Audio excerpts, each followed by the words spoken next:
what's the best way to resign? So when that moment comes up and you're resigning to an ownership group or a CEO, because you're better friends now than you were, bridges are burned all the time when people resign too. Like, think about your own experience. What did you do well? And people who've resigned to you over the years, what are things that stand out that make you go, hey, they resigned well? And any war stories of people who just resigned terribly? Well, I mean, I think, part of the reason that made it easy was part of the reason that made it hard. And that was just a longstanding friendship. We were friends before we ever had an employee-employer relationship.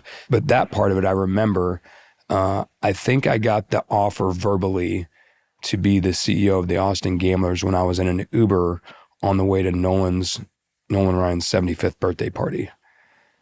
I just felt like Judah walking into that birthday party, and it was, and it was all about Nolan, and it was so great because so many different people from his life were there and that were special to him, and so to be there, it was like surreal because it was such a cool moment to be a part of that, but then also know that at some point in the next week that I was probably going to have this really uncomfortable conversation with he and the boys. And so that was a pit in my stomach. But the reality is that the friendship that we had and the trust and the history that we had, it made it easier because it was just being truthful.